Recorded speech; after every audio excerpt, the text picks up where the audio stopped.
Alright, here we go. We're doing our 10th grade civics project over a game of Fortnite, but we're paying attention, don't you worry. We're gonna be asking my brother a couple questions. His name is Gilbert, and I'm gonna put him on the mic, ask him a couple questions, and he's gonna kind of explain his story. So, you might hear a brief pause every once in a while, but that's just because I'm handing the mic over to him. And, alright, my first question is, essentially just asking him how it's impacted him and some of the stuff he's heard during his sporting events. So yeah, here we go.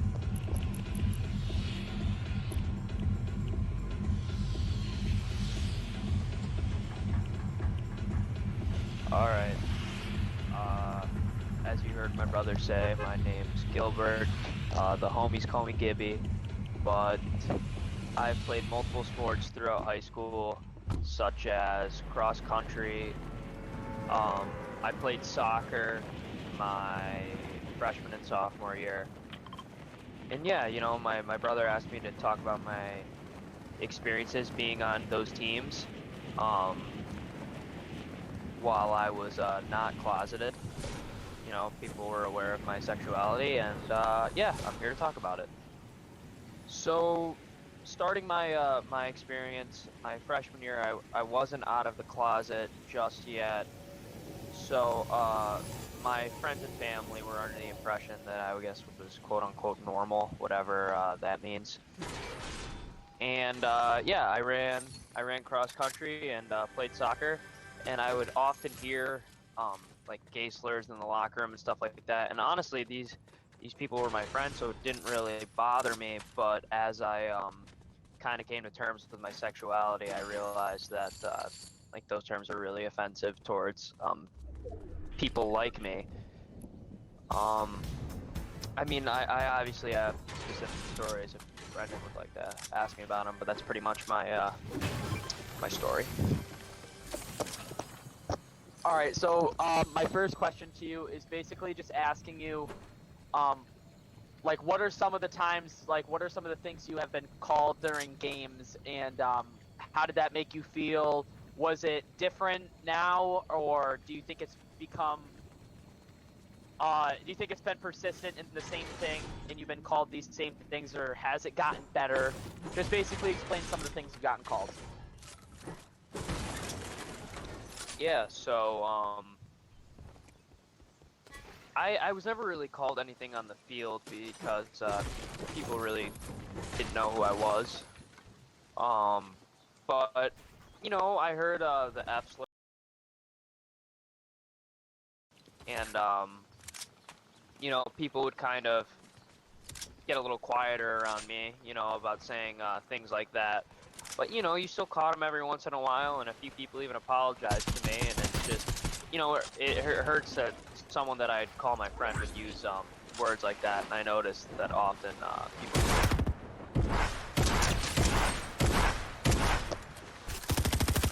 Alright, so you've mentioned you ran cross country.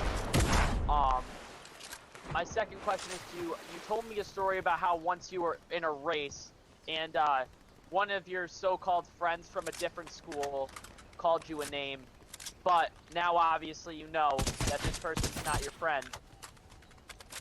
So what was that kind of like?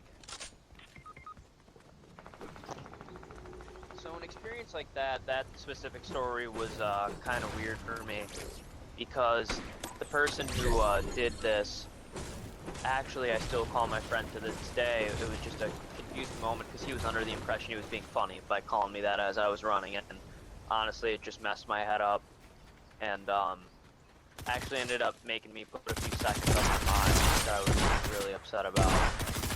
And yeah, you know, he called me that, and I knew I had to have a talk with him after, that that's not okay, and I don't appreciate being called something like that, and that's pretty much how it went. Well, I know in our family, Gilbert, we have a cousin, sorry, we have a cousin that is gay, Rebecca, and she's played softball. Her mother has helped her out a lot, Zena, and I was just wondering if you've ever talked to her about your issues, like with Xena, Sarah, Joe, Becca, and Eugene, because they're all like very comforting. Since they're closer to Becca, they've kind of dealt with these situations more close hand, as it's only been recently since you came out, so I don't really know how to quite handle it properly, obviously. But I mean, have you ever talked to her about all these situations? And is there any like stories behind that? Yeah, Rebecca is definitely one of my biggest supporters. When I was young, she would take me to the movie theater a lot. She's a great girl. I always remember she would do the extra large popcorn for me. It was always nice of her. And you know, yeah, I speak to her about my issues a lot, but you know, for the most part, I tend to keep to myself. I remember she told me when she was coming out, and I actually ended up being one of the first to know. So I think we definitely share a bond in that sense. You know, both go through similar things, similar trials and tribulations.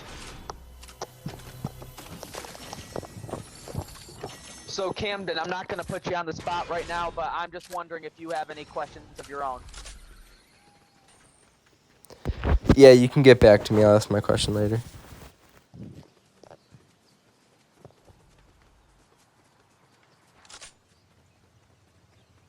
You didn't. You won't. Do you want to ask it next after this? Sorry. All right. Another question. You mentioned Becca, but also Xena. You sharing a lot of close moments with. I heard she was one of the first people you came out to. Can you explain that story and how you felt coming out of the closet? Yeah, this is true. It was, I believe, mid-soccer season, and she made these Rice Krispie treats that I love. They have M&Ms in them, and I actually helped her bake them for me. And you know, she was really opening up about her high school experience to me, and coming out of the closet had definitely been something on my mind for a really long time at that point. And so, you know, when she was being very vulnerable and asking me about, telling me about her high school days and what she was insecure about, I shared that with her. And she was very supportive, swore that she would let me tell everyone. And, yeah, you know, it's really good to me. Well, obviously, I'm really glad to hear that. I heard that after a little bit, you made it public on Eugene Michael's Instagram. Can you just explain a little bit of that? How you personally thought that was the best way to come out? Yeah, I believe you're referring to the Pride Parade I went to with me and my boy Eugene. We rolled up to the Pride Parade together, and I just grabbed a flick with the dopest gay flag, and I decided to post that, and it seemed like a fitting way to get it out to my boys, for one part, because maybe they'd be like, you know, respect, because the flick was hard. But yeah, I guess that was my first time like publicly putting out something. I'm air quoting right now, gay.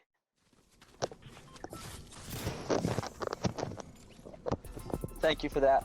A lot of people, I feel like there's a stereotype around acting a certain way if you're homosexual, but I mean, I feel like the whole point and one of the best things about it is you can be whoever you want to be, and it doesn't matter if you're homosexual or not. It's just it's all about being you and being yourself. So I just want to ask, do you think that stereotype has ever affected you?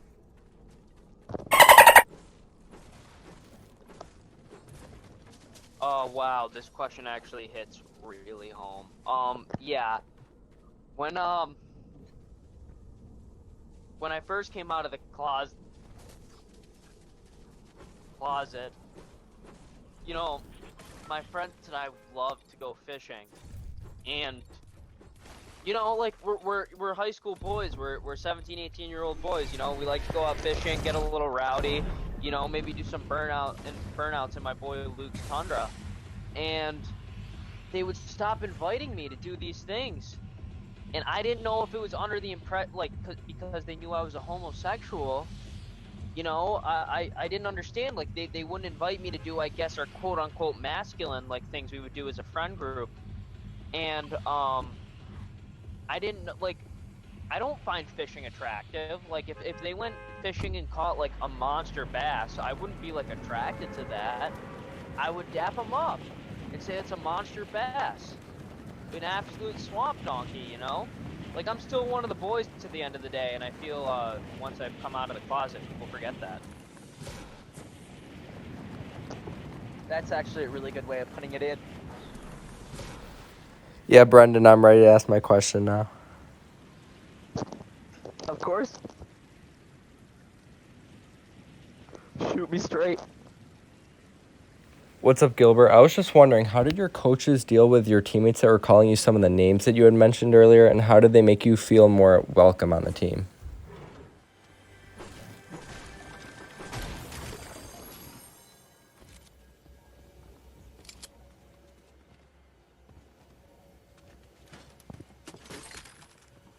Okay, so yeah. Now, I have two different experiences actually with this. One coach that was really supportive, and I guess more, you know, of an old school, if that's a nice way of putting it. I call it homophobia, but two coaches have different reactions. So my, first of all, my cross-country coach, he wasn't as nice as my soccer coach. The cross-country coach, you know, made it clear that I was a part of the team and I wasn't going to be treated differently because of something. And, you know, he allowed me to express myself the way I wanted to and made sure that my team treated me with... Now, the cross-country coach, on the other hand, made it very clear that it was just locker room talk, and I was to expect things like this if I wanted to participate in sports. And honestly, that really hurt my feelings. I'm really sorry to hear that. To hear derogatory terms about what I identify as. So yeah, you know, two different experiences. I've had really supportive coaches and some not so nice. I really appreciate that. Do you have any more questions, Camden, or I can keep asking? Nope, back to you. Back to me. All right, I think I'm going to end this as the last question, just because I feel like we have got a really good chunk of information on how you really feel. But you're very close friends with someone who goes to my school, and it actually is a really nice story, so I can put it into simple terms, quick like. So Brady DeGregory is one of your good friends, and you said that he makes you, like, he's probably one of the people who make you feel the most comforted and stuff like that. One situation being one time you're running in your cross-country meet. It was senior night, but you weren't really a senior yet, but you were just running around and everyone was cheering. And then when you came around, people had just learned about how you came out of the closet. People were booing you. But he, after the meet, he went up to you and you said he couldn't have been more supportive. So can you just explain your story and how certain people like that can impact a lot more? And if we had more people like that, it'd be much appreciated. Just in general, for people to not discriminate and stuff like that. Oh my gosh, yes. Brady DeGregory, just absolute stand-up man. Just a great man. So yeah, first of all, if anyone from Lennox is listening to this, that's a part of the LGBTQ community, Brady DeGregory is an ally. As simple as that. He is an ally to us, and if you identify as homosexual or, you know, something non-binary, you know, he's definitely a person to reach out to it if you're feeling like excluded or something like that. Now, yeah, I'll tell a story. It'll be brief. I was running at my cross-country meet, and some guys at my school were waiting for me to cross the finish line, and they had known I had recently come out of the closet. And now my nickname's Gibbs, but if you're like, people make fun of me and call me Gibby. So They were like, yeah, Gibby, you're gay, Gibby, gay, Gibby.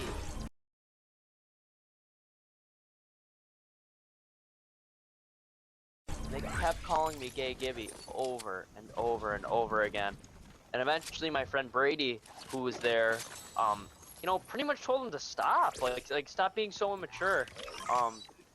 You know, I'm all for name calling can be clever sometimes, but you know, don't attack me at that level. Like calling me Gay Gibby or Gay Gibber was just very uncalled for. And you know what? Brady stood up for me, and he stood up for me immediately. He didn't care what kind of position that put him in, and yeah. And that honestly is the type of thing that Brady would always do for anyone. It doesn't matter who you are, what sexuality you are, what race you are. He would do that no matter what. So I really appreciate Gilbert, you coming on, Gibby, whatever you'd like to be called. I know you don't like to be called obviously those other names, but Gibby is your nickname, right? Yeah, 1 second, but I just want to say, just before you give your shout out, I really appreciate you coming on here, telling your story. I know you have to get really vulnerable to say these types of things. And, I mean, I feel like a lot of people wouldn't really know this about me, that I do have a gay brother. I like to keep it kind of quiet just because I myself get kind of scared that people might make fun of me. But, I think I'm going to make it more public now, obviously, as my civics project. And I thank you, Cam, for being respectful and just, you know, obviously accepting my brother for who he is. But My pleasure. Andrew, of course, or Jesus, Gilbert, of course, make your shout out. It's funny, Andrew's my little brother. Make your shout out, of course. Hey man, it's been Gilbert, aka Gibby Gibbler. I'm just saying we're reporting live from the 413. Shout out to the 99 up in Pittsfield. They're always whipping it up for their boy on Pride Night. Gibby out. Thank you so much, Gibby.